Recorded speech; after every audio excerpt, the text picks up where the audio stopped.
Hey everyone, my name is Maria. I got a lot of feedback on my Google project management video about me doing their Coursera 6-month project management course. And I want to follow up with that to talk about my PMP journey. So I did get a PMP after I took the Google Project Manager course. So I am currently a project manager. I work for a nonprofit as a project manager, and I wanted to get the PMP because it's the most prestigious certification for project managers. So when I started the Google Project Management course, I honestly got an email from Google talking about the course because they had just launched. And to me, it sounded like a great thing. And Google was saying a lot of things about it. Google was claiming that it would be the same as a 4-year bachelor's degree in their eyes and in the eyes of a lot of companies that they collaborated with. And to this day, I don't really feel like that's true. Maybe that's something that will evolve over time, but my experience having this certification for a while now, like that has not been the case. I actually didn't have a college degree, and I'm just about to graduate with my bachelor's because I decided to go back and finish. That's another video, another story for another day, but PMP. So actually at the end of the Google Project Management certification, a lot of people reported that they got a coupon code to get the ACP, which is kind of like the baby version of the PMP. So it's funny that Google was suggesting for people to go ahead and do that certification. But yeah, definitely the Google Project Manager certification did not take place of the PMP as like the professional certification of the field. So let's get started. What did I use to pass my PMP? I think one of the most valuable resources is the Andrew Rumdial Udemy course. And I will link all the resources below. So this course is pretty cheap. I think it's like around $20. And it tells you everything that you need to know to pass the PMP. It's a massive Udemy course with a ton of videos, and you have to watch one by one and kind of learn. This course also serves as the 25 hours of PDUs that you need to actually get approved to take the PMP test. So if you're just starting your PMP journey, don't spend money on anything else and just spend money and buy this course. I actually was able to use the Google Project Manager course as my 25 hours of PDU.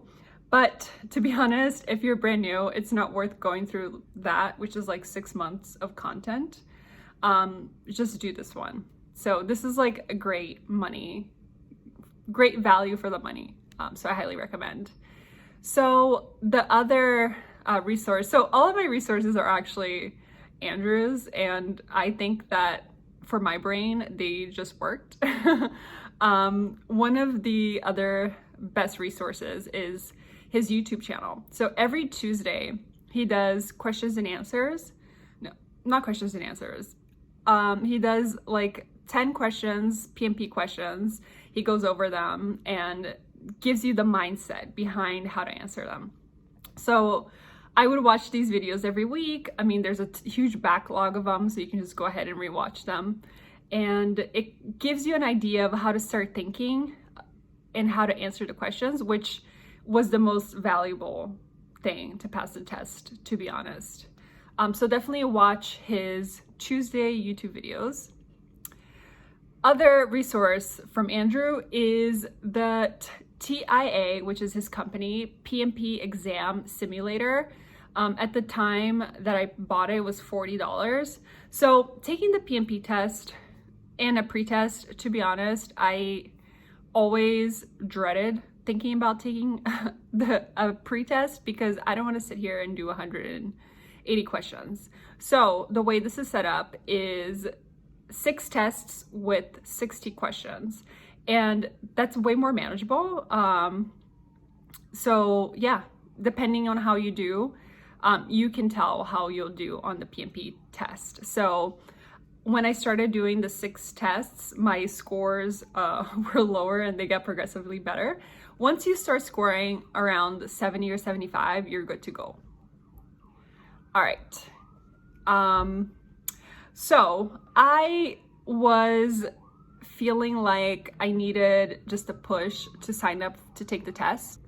So because I was feeling like I needed an extra push to actually sign up and take the test, I actually did the TIA PMP Bootcamp, which I signed up for a week's worth of bootcamp for the PMP.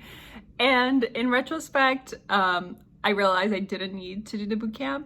A lot of the people in the bootcamp had not even applied to take the PMP test. So I was like someone that was like way, I guess, advanced, way too advanced for the bootcamp. But the bootcamp is the most expensive option. It was $799. Luckily, my company covered it, so I had that perk. But if you are like, I guess desperate is not the word, but I can't think of another one. But if you're desperate to just like light a fire and go ahead and do this, do the bootcamp. So I did the bootcamp. It was Thursday through Friday, and that Saturday I took the PMP test and I passed. And the final valuable resource is the PMP Reddit forum. That's where I found all of these resources that I'm sharing with you. I had no idea these resources existed until I stumbled upon this forum. So go to that forum, follow it. It's very motivating because people post when they've passed the PMP. And yeah, that's one of the most valuable resources if you kind of need like regular, regular motivation. All right, so what to avoid? So this is my personal experience. Do what you want, and I'm definitely not, I guess, talking down on the whole product, but I did purchase the PrepCast study course, and I feel like I'm a pretty capable person, but I could not figure out how to use this course.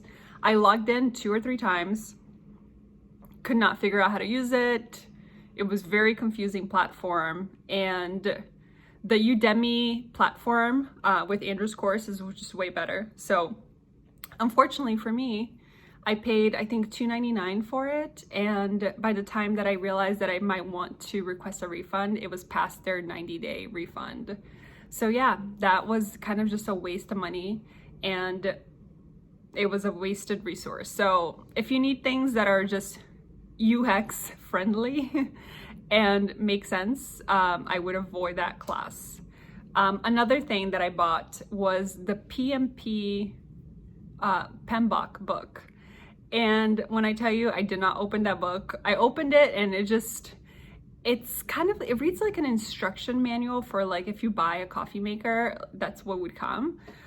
So the things that I read, it made sense to me, like everything makes sense, but it's not information that like sticks to your brain, I guess. So yeah, it was a waste of $99. So I would avoid that as well. So yeah, those were all the resources. I studied for about, on and off for about 3 months, but I had a lot of things going on in between that time. I was enrolled in a bachelor's program. So I think that if you took it seriously, you could do 2 weeks to a month and you could pass. So best of luck to you if you're going to take the PMP or the ACP. You got this. I would just highly recommend all of Andrew's resources. That's what helped me the most. That's what made sense for my brain, and hopefully it works for you. So best of luck.